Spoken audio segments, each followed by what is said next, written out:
नहीं उतरते हो तो आपके लिए पत्थर की लकीर बन जाएगी, बाद में बहुत मुश्किल काम हो जाएगा।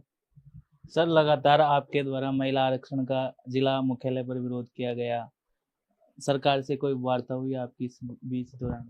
देखिए, हमारी इस पर सरकार से डायरेक्ट कोई वार्ता नहीं हुई, लेकिन जैसे कि हनुमान किसान जी हैं और जैसे आशु सर ये गए थे, तो सरकार ने मतलब भजनलाल जी से उनकी बातें हुई थी।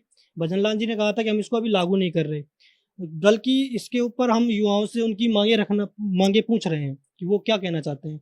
तो मेरे हिसाब से भजनलाल जी इस बात को समझ ही नहीं रहे कि जो युवा चाहते हैं वो उनकी बातों को सुनना ही नहीं चाहते। मतलब एक्चुअल कंडीशन को तो वो इग्नोर कर रहे हैं। वो सिर्फ वो चाह रहे हैं, जो सिर्फ वो देखना चाह रहे हैं वही वो देख रहे हैं। उनको जो जब उन्होंने ये इसकी घोषणा करी थी, तब महिलाओं को उन्होंने बधाई के लिए बुलाया था। तो वो बधाई उसी दिन शहीद स्मारक पे एक धरना प्रदर्शन हुआ था।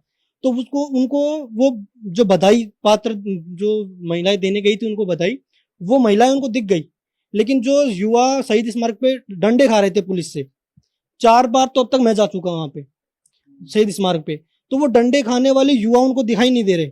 लेकिन वो एक बार महिलाएं पहुंच गई, वो उनको दिख गई। तो एक्चुअल कंडीशन में जब ये कहते हैं कि महिलाओं का विरोध कर रहे हैं, तो लगता नहीं है कि कोई भी युवा राजस्थान का ऐसा होगा जो महिलाओं का विरोध करना चाहेगा, क्योंकि लगभग राजस्थान में इतनी सारी योजनाएं चल रही हैं, उनमें आधी से ज्यादा महिलाओं के लिए है, आधी से ज्यादा, तो उनका किसी ने कोई विरोध नहीं किया।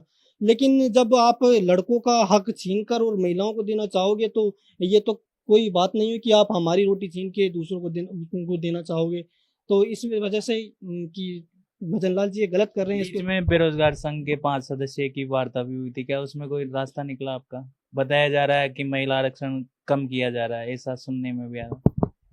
जी, महिला आरक्षण को जो कम करने की बात थी, उसके ऊपर जो कई बार मतलब बातें आई थी कि इनको कम करेंगे। लेकिन उसके बाद भी भजनलाल जी ने 2 बार ये अनाउंसमेंट किया है कि हमने 50% दे दिया है, 50% दे दिया है। एक तरफ वो कह रहे हैं कि हम इस पर विचार विमर्श करेंगे, युवाओं से उनकी मांग पूछ रहे हैं, लेकिन एक तरफ वो जाकर के बीच लोगों के बीच में वार्ता कर रहे हैं कि हमने 50% दे दिया है। तो एक बार उनको ये स्पष्टीकरण कर देना चाहिए कि यदि हम इस पर भी विचार कर रहे हैं या इसको लागू कर रहे हैं तो किस हिसाब से कर रहे हैं, हॉरिजॉन्टल कर रहे हैं या वर्टिकल कर रहे हैं। जैसे कि अभी पीयूष भाई ने बताया था कि एक बार हमको इनका वर्गीकरण दे दो, वर्गीकरण के बाद में हम मतलब कि जो युवा की मानसिक स्थिति है आज, वो ऐसी हो गई है कि पढ़ने बैठता है तो ऐसा लगता है कि क्यों पढ़ रहा हूँ।